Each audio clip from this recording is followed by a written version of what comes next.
स्वयं भगवान श्री राम महामहिम प्रेम में डूबी हुई श्री सबरी जी, देखो कैसी महिमा मेरे प्रभु की है। सबरी जी कुछ होश ही नहीं, कैसे सेवा करूं, क्या करूं। वो हजारों वर्ष से इंतजार कर रही प्रभु का, रोज सोनी रोज पावड़े बिछाना, प्रभु पधारे तो बावरी हो रही प्रेम में। ओ जगत का स्वामी, मेरा आराध्य देव, मेरा प्रभु आया है, क्या करूं, क्या है ही क्या, जंगल में रह रही। प्रभु उनको बैठा ले, क्योंकि शुद्ध ही नहीं, प्रभु बैठा ले। बस वो पानी जोरी आगे भई ठाढ़ी, प्रभु बिलो की प्रीति अति बाढ़ी। हाँ प्रभु कैसे आपको रिझाऊं मुझे पता ही नहीं, कैसे आपको हम प्रसन्न करें, सेवा करें, मुझे कुछ पता नहीं। कि विधि स्तुति करो तुम्हारी, अधम जाति में जड़ मति भारी। बुद्धि नहीं है कोई, ऐसा कुछ नहीं है जिससे मैं कह सकूं कि आप प्रसन्न हो, कुछ नहीं। नाथ अधम ते अधम, अधम मति नारी, तीन माह में मति मंद हारी। हे सर्व पाप नाशक प्रभु, न बुद्धि है, न ज्ञान है, न कुल है, न तेज है, न भजन है, नाथ में किसी योगी। प्रभु उनको बैठा रहे, बैठो बैठाना। जैसे अपने स्वामी की स्तुति की जाती है, ऐसे प्रभु शबरी जी की स्तुति कह रहे हैं। ये जो नवधा भक्ति है, भगवान के सामने ही शबरी परम धाम को जाती है, तो उपदेश उसे दिया जाता है जो साधन में लगे। भगवान तो स्वयं प्रमाणित कर रहे हैं कि नौ भक्ति तुम्हारे हृदय में विराजमान, थोड़ी ही देर में परम धाम को जाती है। जो परम धाम को प्रदान करने वाली भक्ति है, प्रभु कह रहे हैं कि सुनो, मैं बहुत विद्वान हो, उत्तम कुल में प्रकट हो, आदि आदि, ये सब मैं नहीं मानता। सबरी जी से कह रहे, कह रघुपति सुनु भामिनी बाता, मानो एक भगति करिनाता। जाति पाति कुल धर्म बढ़ाई, धन बल परिजन गुण चतुराई। भगतिहीन नर सोहई कैसा, बिनु जल बारिद देखिए जैसा। भगवान श्री राम कह रहे हैं, हे भामिनी, मेरी बात ध्यान से सुनो। मैं केवल एक भक्ति का नाता मानता हूं, बस। किस कुल में प्रकट हुआ है, क्या उसका महत्व है संसार में, कितना धर्म है, कितनी बड़ाई है, कितना ज्ञान है, धन है, बल है, कुटुंब है, परिजन है, विद्वता है, चतुराई है, ये सब मुझे रिझाने के लिए नहीं, ये काफी नहीं। मैं इससे नहीं रिझता, मैं एकमात्र भक्ति से रिझता हूं। जिसके हृदय में भक्ति नहीं है और ये सब है, तो ऐसा है जैसे बिना वर्षा का बादल आया और गर्जना करके चला गया, किस काम का। अगर हृदय में भक्ति नहीं, तो ये सब साधन प्रभु को प्रसन्न नहीं कर सकते। सो सब करम धर्म जर जाओ, जहां न राम पद पंकज भाव। अगर भाव प्रकट नहीं हुआ, प्रेम नहीं हुआ, सब जीवन व्यर्थ। तो भगवान कहते मैं एक भक्ति का नाता मानता हूं। वो भक्ति क्या है, भगवान स्वयं श्रीमुख से वर्णन करते हैं। नवधा भगति कहूं तो ही पाही, सावधान सुनो धरु मन माही। मैं तुम्हें अपनी वो 9 प्रकार की भक्ति बताता हूं। अगर इसमें एक भी लक्षण भक्ति का आ जाए तो मैं उससे प्रसन्न हो जाता हूं। प्रभु स्वयं अपनी प्रसन्नता का रहस्य बता रहे हैं। और अगर कहीं 9 हो तो मुझे अधीन कर सकता है। अजित भगवान कह रहे हैं मुझे जीत सकता है। अगर एक भी है तो मैं उस पर बहुत प्रसन्न रहता हूं। प्रभु भक्ति का स्वरूप वर्णन करते हैं। प्रारंभ भी भक्ति यहीं से होती है। जब हमें भगवत कृपा से साधु समागम प्राप्त होता है तो अनर्थ कराने वाली पाप प्रवृत्ति का नाश होता है और उत्तम आचरणों का प्रादुर्भाव होकर प्रभु की शरणागति प्रारंभ होती है केवल संत मिलन से। इसलिए श्री भगवान कहते हैं, प्रथम भगति संतन करी संगा, दूसरी रति मम कथा प्रसंगा, गुरुपद पंकज सेवा, तीसरी भगति अमान, चौथी भगति मम गुण गण, करई कपट तजिगान, मंत्र जाप मम दृढ़ विश्वासा, पंचम भजन सो वेद प्रकाशा, छठ दम शील विरति बहु कर्मा, निरत निरंतर सज्जन धर्मा, सातों समूह मोहिमय जग देखा, मोते संत अधिक करी लेखा, आठों जथा लाभ संतोषा, सपने नहीं देखई पर दोषा, नवम सरल सब सन चलहीना, मम भरोस हिय हर्ष नदीना, नव महु एक जिनके होई, नारी पुरुष सचराचर कोई, सोई अतिशय प्रिय भामिनी मोरे, सकल प्रकार भगति दृढ़ तोरे। भगवान श्री राम स्वयं अपने श्रीमुख से कह रहे हैं कि मैं जिस भक्ति के अधीन हो जाऊं वो भक्ति मैं वर्णन करता हूं। भक्ताधीन मनः पूज्यो भक्तानाम अभयंकरः, भगवान का नाम है गोपाल शास्त्र नाम। भक्तों के अधीन हो जाने वाले प्रभु, भक्तों को अभय कर देने वाले प्रभु। एक बार तो आश्रय लेकर देखिए प्रभु का, हृदय से निहाल हो जाओगे, आनंद में डूब जाओगे। कैसे हम आश्रय लें? भक्ति के द्वारा। भक्ति का क्या स्वरूप है? ये 9 लक्षणों से 9 पूर्णांक है। ये 9 लक्षण आ गए तो आप भगवान को अधीन कर लेंगे। प्रेमाधीन भगवान आपके अधीन हो जाएंगे। भक्ताधीन मनः पूज्यो भक्तानाम अभयंकरः, भक्तों को अभय करने वाले। जनमनोरंजन, फिर ये प्रपंच से मनोरंजन नहीं होता। भक्तों का जन का जो प्रभु का निज जन है उसके मन का आनंद प्रभु होते। दिव्य लीलाएं सोचो, हम सांसारिक मनुष्य की हुई जो क्रियाएं हैं, चेष्टाएं हैं, नाटक है, उसमें राजी हो जाते हैं, पैसा दे के देखते हैं और मन को अच्छा लगता है। और कहीं संसार के मालिक का जो दिव्य चिदानंद बपू हो और दिव्य प्रेममयी लीला, कैसा जीवन होगा जिनके हृदय में लीला स्फुरित है। वो लीला स्फुरित उन्हीं के हृदय में होती है जिनके हृदय में भक्ति होती है। प्रथम भक्ति का क्या स्वरूप है? शिव भगवान कह रहे, सावधान होकर सुनो और अपने मन में धारण करो।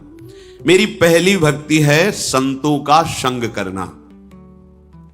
ये कृपा का पहला सोपान है। जहां संत संग मिले तो समझ लो, शास्त्रों में हमने पढ़ा है जिसका अंतिम जन्म होना होता है उसे भगवत प्रेमी महात्माओं का संग दे दिया जाता है। जब द्रवहि दीन दयालु राघव तो साधु संगति पाही। बड़े भाग पाइप सत्संगा, बिनई प्रयास होई भवभंगा। संसार के दुख का अंत जिसके होना होता है, उसे साधुओं पर श्रद्धा और विश्वास हो जाता है, उसे संत समागम प्राप्त होता है। ये परम लाभ है। अब संत समागम के लिए देवर्षि नारद जी ने कहा, महासंगस्त दुर्लभ हो, बड़ा दुर्लभ है। इस छल कपट पाखंड माया राज्य में कहीं शुद्ध भगवत प्रेमी महात्मा का संग मिल जाए, ये भगवान की ही कृपा से मिलता है, अपने खोजने से नहीं मिलता है। भगवान कृपा करते हैं, या तो ऐसे संत को हमारे पास पहुंचा देते हैं, या हमें संत के पास पहुंचा देते हैं। ये दुर्लभ बात तो कृपा से बन गई। अब दुर्गमों, अब उनके संग का निर्वाह करना बड़ा कठिन हो जाता है, क्योंकि यदि हम मनमानी आचरण करने के लिए उत्साहित हैं तो फिर संग का रंग नहीं चढ़ेगा और संग टिकेगा भी नहीं। पकड़िए आप इस बात को, भगवान की अहेतुकी कृपा से दुर्लभ बात संत संग मिल जाए तो अपने मन की नहीं, अब जो ही कहें बस उनके शब्द पर ध्यान दो। लाख कोष दूर हो शब्द पर तुम उनके टिके हुए हो तो उनके निज जन हो और उनके पक्के सेवक हो, और समीप हो और अपने मन के अनुसार चल रहे हो, कर रहे हो, पर बात बनी नहीं। जैसे हमें संत से कोई सेवा चाहिए उनकी, या कुछ भी कृपा चाहिए, हमें अपनी बात हृदय की कह के और उनके ऊपर छोड़ देनी चाहिए। अगर वो पास करते हैं कि ठीक है आप ऐसा कर लीजिए, सहज अनुमति, आनंद पूर्वक, वो आपकी बहुत जल्दी उन्नति करा देगा। उन्नति समस्त दोषों से रहित आपका हृदय कर देगा। और आप किसी कारण से विवश करें, वो मिठास नहीं आएगी, वो रंग नहीं आएगा जो रंग आना चाहिए। इसलिए अपना निवेदन करना और उनके ऊपर छोड़ देना, उनका जो उत्तर आना वो अपना जीवन मान लेना, तब तो हमारे संत संग का फल। आगे नारद जी लिखते हैं, अमोघश्च महत्संगश्च तो दुर्लभ हो दुर्गम हो जिसे अगम्यो, वही अमोघश्च वो निश्चित भगवान को प्राप्त कर लेता है। अपने मन की हमें नहीं चलानी, तभी संत संग का रंग आता है। नहीं तो ऐसे भी है कि 50 वर्ष हो गए संत संग करते हुए, पर वो रंग नहीं आया जो आना चाहिए। क्यों? क्योंकि मनमानी छोड़ी ही नहीं। तो कहने को केवल संत संग है, लेकिन वो संत संग नहीं है। क्योंकि प्रगट में तो आप शरीर से संग करते हैं, लेकिन जिससे हमारा परिवर्तन होना हुआ है मन, और मन से हम विषयों का सेवन, मनमानी आचरण, परिवर्तन नहीं होगा। फिर आप कहोगे कि संत कृपा का लाभ हमें नहीं प्राप्त हो पाया। अमोघश्च शब्द है, अमोघश्च निश्चित भगवत प्राप्ति होगी। देवर्षि नारद जी भगवान के अवतार हैं और भक्ति के आचार्य हैं, वो कह रहे हैं। पर बीच में उन्होंने लिखा कि बड़ा कठिन है संत संग निर्वाह करना, क्योंकि इसमें मन को मार के चलना पड़ता है, अपने मन की नहीं। सिद्धांत है, ज्यो ज्यो राखत हो त्यों त्यों रहियत हो हरि। सिद्धांत है, जोई जोई प्यारो करे सोई मोई भावे। सिद्धांत है, अब जोई कहें करें हम सोई आयस लिए चले निज। सिद्धांत है, गुरु सेवा तज करें जे बान यह अधर्म यह सभान कान्य नरस कन में रहाय। गुरु गोविंद न भेद कराए, अभेद है गुरु और भगवान, तो उनकी आज्ञा पर चलो तो बात बन जाएगी। भगवान करुणा करके कह रहे, दूसरी रतिमम कथा प्रसंगा। जब हम संत महापुरुषों का संग करते हैं तो बिना किसी प्रयास के हमें दिव्य सिद्धांत भगवत चर्चा सुनने को मिलती है। पकड़ लो बस, जो तुम शास्त्रों में नहीं खोज पाओगे वो खोज करके आपको बिल्कुल घी की तरह दे रहे हैं। न गाय बांधना है, न दूध दूहना है, न दही जमाना है, न मंथन करना है, न मक्खन निकालना है, सीधे घी। अर्थात विविध प्रकार के संत पंथ ग्रंथ सबका अनुभव करके गुरुदेव भगवान अमृत दे रहे हैं। बस वो वचन मान लो, दौड़ने की जरूरत नहीं है, बैठ जाने की जरूरत है। तो कहां रति हो जाएगी गुरुदेव की आज्ञा का पालन करने से? बोले भगवान की चर्चा के तुम व्यसनी बन जाओगे।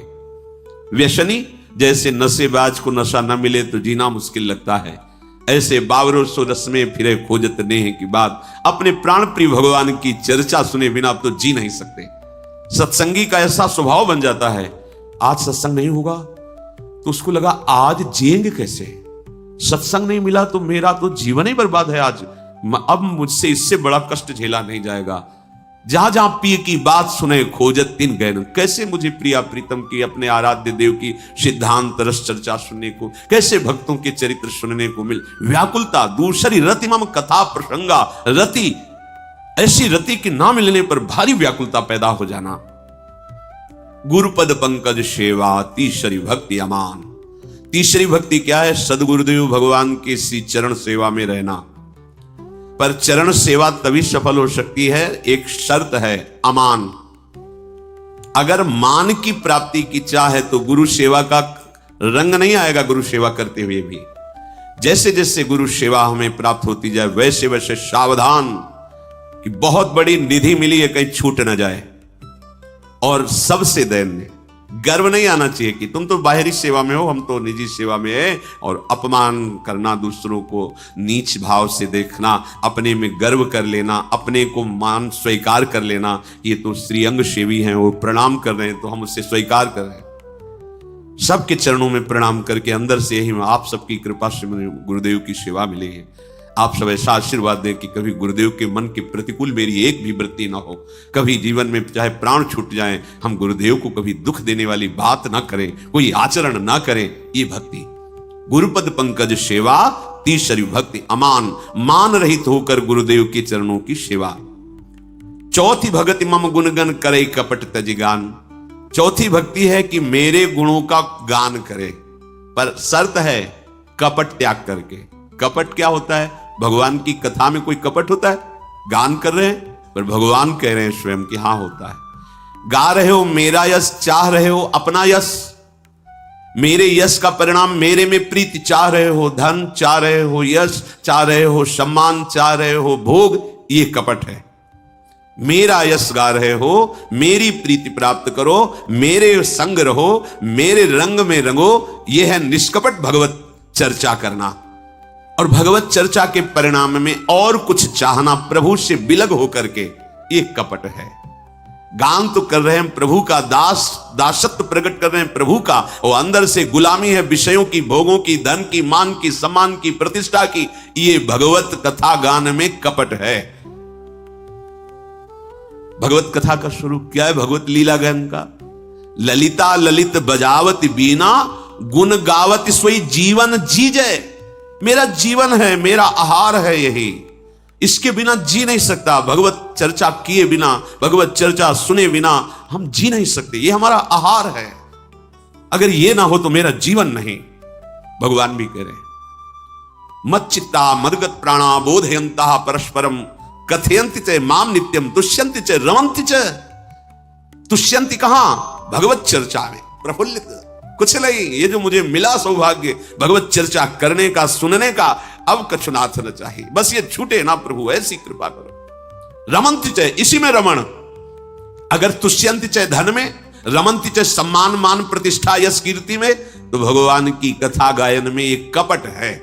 भगवान की कथा लीला गायन का सीधा फल है भगवान में प्रीति हो जाना। देखो ना, भूप कहा गया है रत्नावती जी को, भक्त भूप, मतलब भक्तों के राजा। क्या भक्ति थी? महल में रहने वाली, सब सुख भोगने वाली दासी से केवल भगवत चर्चा सुनी तो ऐसा रंग चढ़ा कि भगवत अनुराग में आगे बढ़ गई। गुरु रूपा दासी से भी आगे बढ़ गई। ब्राह्मण यज्ञ कर रहे हैं, सांगो पांग अपने शास्त्र सिद्धांत से चल रहे हैं, लेकिन प्रेम का रंग नहीं। उनकी पत्नियों को यहां की मालिनी पुष्प दोना देती थी जाके और सुनाती थी, आज लाल बिहारी श्री कृष्ण बलराम ऐसी पोशाक पहने थे, आज ऐसा किया, आज ऐसा लीला की। सुन सुन के इतना प्रेम रंग बढ़ा कि भगवान का साक्षात्कार हो गया, भोजन जाकर के स्वयं पवाया। भगवान की कथा गायन और श्रवण का सीधा फल है भगवान में रति हो जाना। ये क्यों नहीं होता? इसलिए कि हमारे अंदर कपट है। भगवान कह रहे हैं, करई कपट तज गान। वो कपट यही है कि हम सेवक तो भगवान के कहलाते हैं, लेकिन अंदर से गुलामी विषयों की करते हैं। अगर हमारा मन विषय भोग के लिए लालयित है, ईश्वर के लिए मान, ये भगवान की लीला कथा में कपट है। अरे विश्वम्भर भगवान सारे जगत का पालन पोषण करते हैं, क्या अपने यश गान करने वाला का पालन पोषण नहीं करेंगे? तो हमें चाह क्या करनी? योगक्षेमम वहाम्यहम, मेरे प्रभु कह रहे। देखो ये अंदर की बात है, बाहर की नहीं है। अंदर से यदि हमारे चाह है ये कि हमारा सम्मान हो, हमारे यश हो, कीर्ति हो, खूब धन बढ़े, खूब जय जयकार, तो वो कपट है भगवान के इस मार्ग में। लीला गायन लीला श्रवण में। अगर हमें प्रभु से प्यार, तो फिर ये निष्कपट भाव है, क्योंकि प्रभु के यश का परिणाम है कि हमें प्रभु से प्रेम हो जाए। भगवत चर्चा हो रही, प्रेम नहीं, हृदय में हमारे ये अविश्वास पैदा कर रही है कि अमुक आदमी हमारा जीवन का भरण पोषण करे तो होगा, नहीं तो नहीं होगा। कहां हम भगवत चर्चा कर रहे हैं? तभी तो हम ये सोचते हैं कि अगर हम ऐसा नहीं करेंगे, हम ऐसी शर्त नहीं रखेंगे कि हमें धन चाहिए, ये चाहिए, इतना चाहिए, तो फिर हमारा कैसे चल पाएगा। तो जिनका यश गा रहे हो वो तो एक क्षण में अनंत ब्रह्मांडों का सृजन करते हैं, उन पर विश्वास रखो। अपने यश गायक को भगवान कभी ऐसा कि वो भूखा रहे या उसकी कभी कामनाओं की पूर्ति न हो, ऐसा कैसे हो सकता है? तो हृदय में कपट, अन्य किसी भाव को लेकर भगवत जस का गान करना, एक कपट पूर्वक गान करना है। चौथी भक्ति है निष्कपट होकर भगवान के यश का गायन करना। मंत्र जाप मम दृढ़ विश्वासा, पंचम भजन सुवेद प्रकाशा। दृढ़ता पूर्वक मिले हुए गुरु प्रदत्त नाम और मंत्र को विश्वास पूर्वक कि इससे बड़ा कोई नहीं है। ध्यान रखना, मंत्र मिलता है वो ऐसे डाल देते हैं, कोने में पड़ा हुआ है, कभी उसका सुमिरन नहीं, नियम से जप, तो क्या जानोगे इस मंत्र का क्या प्रभाव? शरणागत मंत्र, निज मंत्र, नाम, इतनी अमोघ वस्तुएं आपके पास में, भटकते घूम रहे क्षुद्र विषयों में, देख का रहे जीवन को, समझ में नहीं आ रहा। इतनी कीमती वस्तु जिससे प्रिया प्रीतम को अधीन कर लो, वो तुम्हें मिल गई और तुम अधीन हो रहे क्षुद्र विषयों में। क्यों? क्योंकि स्वाद ही नहीं ले रहे हो। केवल एक जैसे व्यवहारिक क्रियाएं ऐसे हो गया कि कंठी बंधवाली, तिलक बंधवाली मंत्र ले लिया और वो कोने में मंत्र पड़ा हुआ है, हम गर्व से कहते हैं उनके शिष्य। इससे क्या हो जाएगा? जो मंत्र मिला, मंत्र जाप मम दृढ़ विश्वासा, इसी से काम हो जाएगा जो गुरु जी ने दिया है। मुझे और किसी जानकारी की जरूरत रही। दृढ़ विश्वास, खूब नाम मंत्र जो मिला है उसका निरंतर चिंतन। पंचम भजन सुवेद प्रकाशा, इस तरह भजन करना, ये पांचवी भक्ति है। भगवान श्री राम कह रहे हैं छठदम शील विरत बहुकर्मा, निरत निरंतर सज्जन धर्मा। छठी भक्ति का स्वरूप है इंद्रियों का निग्रह करना, दमन करना, इंद्रियों का दमन करना। जो इंद्री जैसा चाह रही वैसा देख रहे हैं, सुन रहे हैं, छू रहे हैं, भोग रहे हैं, सूंघ रहे हैं, खा रहे हैं। क्या है ये? मनमानी आचरण, ये क्या है? अरे थोड़ा सा आप बेस्वाद भोजन पा के देखो कैसा स्वाद आता है भजन में, कभी देखो ना। लेकिन जिह्वा को राधा नाम सुधा रसम में आप नहीं डुबो रहे हैं, जिह्वा को अन्य पदार्थों में, तो कैसे स्वाद आएगा? बिगड़ती जिह्वा बिगड़ी कि जनेंद्री बिगड़ी, ब्रह्मचारी नहीं रह सकते, पक्का लिख लो। जिह्वा के स्वाद में फंसे तो जनेंद्री धज्जियां उड़ा देगी। मानता है? कहां मानना है? बस मनमानी करना है। मौज लो, जिंदगी मौज, आगे मौत खड़ी है। तुम्हारी सारी मौजों की हिसाब वो जब देगी ना, तो हाय हाय मच जाएगा। जिस समय पाप का फल आता है कोई विचार नहीं रह जाता, कोई व्यक्ति साथ देने वाला नहीं रहता, अकेले दंड भोगना होता है। मान लो, प्रार्थना मान लो। छठवीं भक्ति है इंद्रियों का दमन। छठ दम माने इंद्रियों का दमन करना। शास्त्र सम्मत भोगों को भोगो गुरु आज्ञा के अनुसार, अन्यथा नहीं। रोको अपने मन को, रोको अपने इंद्रियों को, रोक सकते हो। क्यों? क्योंकि ऊपर पांचवी भक्ति बता दी है, मंत्र नाम, ये महाबल है। अगर आप मंत्र जप कर रहे हो, छठवीं भक्ति अपने आप आ जाएगी।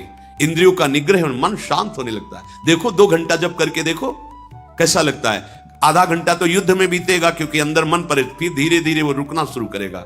फिर जब समाहित होकर लग जाएगा, अगर अभ्यास बहुत दिनों का, फिर देखो एकदम शांत, एकदम विश्राम स्थिति हृदय में, कोई हलचल नहीं। फिर आगे चलकर रूप का प्रकाश, जिसका मंत्र जप कर रहे हो, वो मंत्र के प्रभाव से आपके हृदय रूप में डूबा है। रूप छके घूमत रहे, तन को तनिक न भान, नारायण द्रग जल बहे, यह है प्रेम पहचान। कहां फंसे हो? अरे उठो, ये कोई स्थिति है? शरीर, इंद्रियां, भोग, विषय, प्रपंच, ये वो। भगवान नाम छूट रहा है, तुम्हें प्रपंच अच्छा लग रहा है, भगवान नाम छूट रहा है, मनमानी अच्छा लग रहा है। कैसे समझाएं? समझने के लिए तैयार ही नहीं है। भगवत कृपा ठेल रही आगे के लिए, हो वो पीछे के लिए भाग रहा है। अरे समझो, ये इंद्रियां ही हमारा सर्वनाश करती हैं।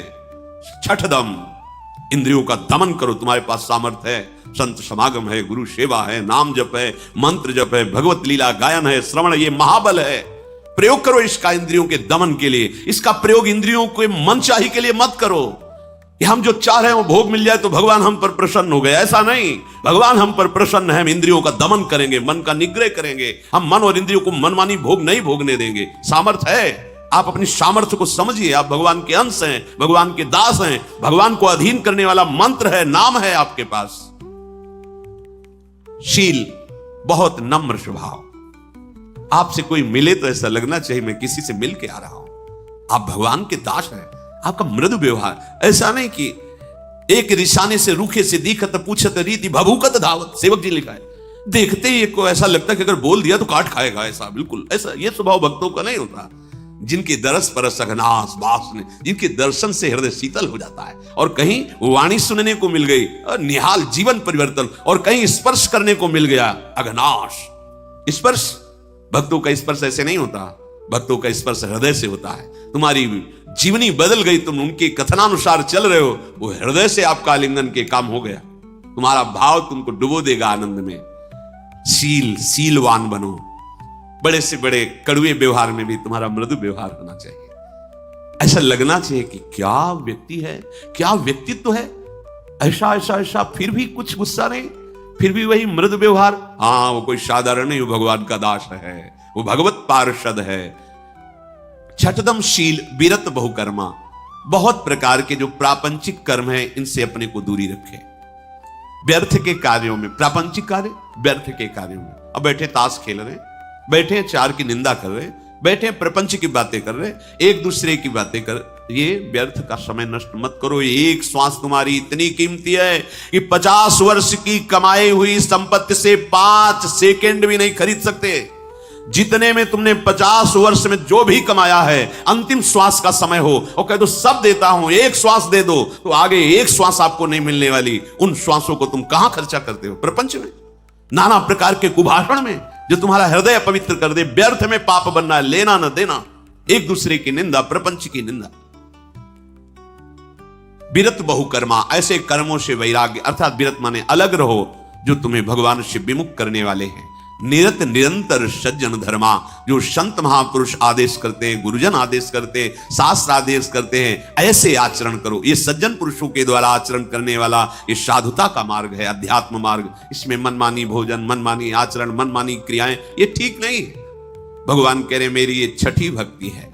और सातवीं भक्ति है, अपने आप ये सामर्थ्य आ जाएगी। सातों सम्मोहिमय जग देखा, गोस्वामी जी जैसे देख रहे, जड़ चेतन जग जीव जत सकल राममय जान। सामने मेरे प्रभु समाये हुए, कोई विलग नहीं है, मेरे प्रभु ही प्रभु हैं। और मोते संत अधिक कर लेखा, ये कठिन बात है। भगवान के प्रेमी भक्तों को भगवान से भी बढ़कर मानना, भगवान आदेश करते मेरी सातवीं भक्ति है। सातवीं भक्ति के सब में मेरा भाव रखो, लेकिन संतों को मेरे से भी अधिक समझो।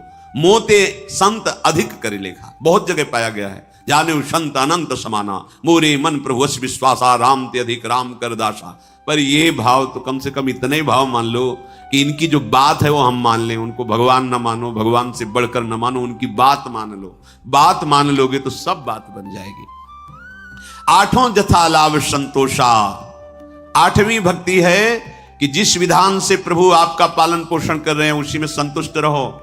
अधर्म आचरण करके धन कमाने की ऐसी व्यक्ति मत रखो कि मैं बहुत धनी हो जाऊंगा तो सुखी हो जाऊंगा। वो अधर्माचरण तुम्हारा नाश कर देगा, तुम्हारे कुल को भी त्रास देगा, शांति नहीं मिलेगी। धर्म से चलो, नमक रोटी खाओगे, सुखी रहोगे, परिवार सुखी रहेगा। मान लो अधर्माचरण करोगे, ऐसे रोग होंगे, ऐसी विपत्ति आएंगी, ऐसे भयंकर माया का खेल होगा, तुम सह नहीं पाओगे, नष्ट हो जाओगे। इसलिए जथा लाभ संतोष सदा काहू सो कछु न चाहूंगो। जैसे मेरे प्रभु मुझे रख रहे हैं मैं राजी हूं उसी में। ये आठवीं भक्ति है। संतोष, संतोष कामनाओं का नाश कर देता है। बिन संतोष न काम न साही, अछत काम सुख सपने नाही। जब तक कामना रहती तब तक स्वप्न में भी शांति और सुख नहीं। संतोष आ जाता है ना, मेरे प्रभु जैसा चाहेंगे वैसा हो जाएगा, जैसा चाह रहे हैं वैसा हो रहा है, मुझे क्या चिंता करनी।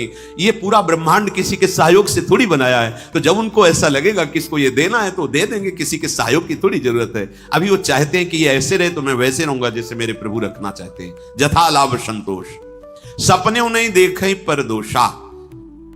ये भगवान आठवीं भक्ति वर्णन करते हैं कि जैसे रख रहा हूं वैसे रहो, जिस परिस्थिति में हो वही तुम्हारे योग्य ठीक है, उसी में भजन करके दिखाओ। और स्वप्न में भी किसी के दोष न देखे। जागृत की बात जाने दो, स्वप्न में भी। आठवीं भक्ति है।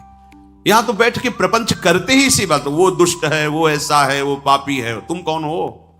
तुम क्या कर रहे हो? वही काम तो तुम एक ने किया, तुमने देखा और वर्णन किया, तो बात तो एक ही हो गई।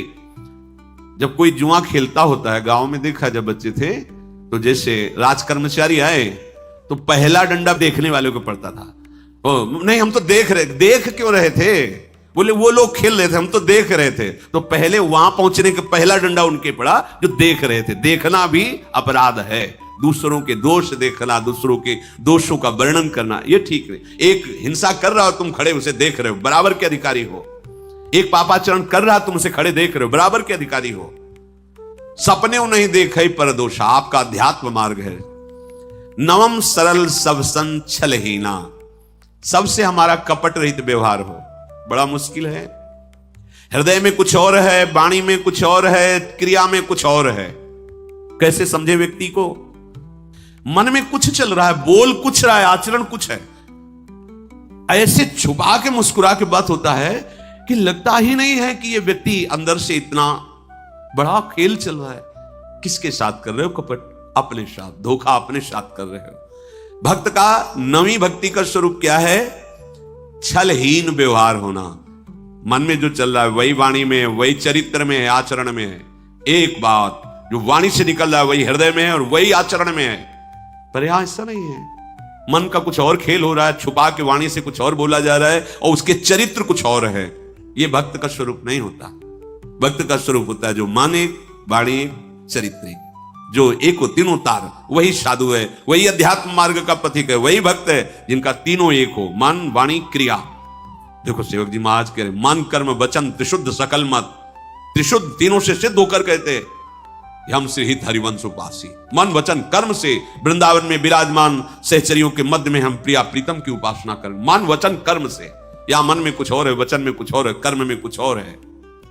इसे छल कहते हैं। छलहीन होकर के मम भरोस ही है, हृदय में दृढ़ भरोसा भगवान का। ऐसा नहीं होता कि जो भक्ति प्रारंभ करता उससे गलती नहीं होती, ऐसा भी मत सोचना। सिद्ध पुरुषों की बात अलग है। जब अभ्यास हमारा है गलत, तो आज से हम छोड़ दिया है, तो ऐसा नहीं कि वो हमसे गलती नहीं कराएगा, करा देगा। पूर्वाभ्यास बहुत जोर का होता है। वो ना चाहते हुए निश्चय के आज से गलती नहीं होगी, पर हो जाएगी, उसे भगवान बिल्कुल दंड नहीं देते, क्षमा कर देते। हृदय की बात समझना। पर हृदय में हर्षित होकर संकल्प करके उस पे जाना, अब तुम्हें दंड मिलेगा। पूर्वाभ्यास वश गलती हो गई, वो जल रहा है, मेरे से गलती हो गई, उसके उत्थान में बिल्कुल कोई बाधा नहीं पड़ेगी, वो चढ़ता चला जाएगा गलती होने पर भी, क्योंकि वो पूर्वाभ्यास वश गलती उससे हो गई। वो गलती करना नहीं चाहता है, वो गलती से छूटना चाहता है, पर गलती हो गई तो भगवान हृदय में बैठकर सारे पापों को नष्ट कर देते हैं। मत प्रसादात तरिष्यति सर्व दुर्गाणी मत प्रसादात तरिष्यति, भगवान के वचन है। उसके अंदर जितने दोष हैं मेरे प्रसाद से उतर जाएगा, सब दोष नष्ट हो जाएंगे। पर हर्षित होकर के संकल्प बनाकर भोगों में उतरना, अपराध करना और हम अपने को भक्त कहें, ये बहुत गलत बात है। ये नहीं जीवन में होना चाहिए। पूर्वाभ्यास वश गलती नए साधक से हो सकती है, क्योंकि उसका जन्म जन्मांतरों का मन बुद्धि के अधीन रहने का स्वभाव है। अधीन कर लिया मन बुद्धि ने, अब वो मन बुद्धि को अधीन करना चाहता तो पटकेगा, 2-4 बार पटक सकता है। ऐसा जो संसारी पुरुष हैं वो तो अच्छा, ऐसा नहीं। जो इस खेल में चलता है वो जानता है कि सदैव विजय ही विजय नहीं है। अखाड़े पे उतरने पर कभी ऐसा भी होता है, चूक हो जाती है और छाचित गिरता है, पर इसका मतलब है थोड़ी की पहलवानी छोड़ देता है। नहीं, और दंड बैठक मारो और कला सीखो कि उसके दांव से कैसे निकले। ऐसे ही हमारा विपक्ष जोरदार है, काम क्रोध लोभ मोह मद मत्सर। आगे चल करके अगर हम जिस जगह चूक हुई तो हमें विचारना है क्यों चूक हुई। हमें लगता है हमने उसकी तरफ देखा था, संभाषण किया था, तो जीवन में अब संभाषण नहीं करेंगे, जीवन में उधर नहीं देखेंगे। निश्चय लिया, फिर आगे बढ़े, जहां चूक हुई उसका सुधार किया। मम भरोस, और भरोसा है कि भगवान मुझे कभी छोड़ेंगे नहीं, भगवान मेरा कल्याण अवश्य कर देंगे। भगवान बड़े कृपालु हैं, हर समय भगवान हमारी रक्षा करेंगे। ही हरस और न दीना, चाहे जितना सम्मान और संपत्ति मिले कभी हर्षित नहीं होना, और चाहे सब नष्ट हो जाए, सब निंदा करने लगे, कभी ये दीन इस विषय में नहीं होना, अब क्या करूं, कुछ नहीं रह गया, कोई मेरा नहीं रह गया। भगवान है ना, प्रिया जो है ना, प्रभु है ना। ये 9 प्रकार की भक्ति, अगर एक भी भक्ति आ जाए तो भगवान कहते कोई चराचर जगत में कोई भी हो, वो मुझे बहुत सोई अतिशय प्रिय भामिनी मोरे, मुझे बहुत प्यारा हो जाता। तो भगवान की प्यार की बात देखनी, उनको राजी करना है।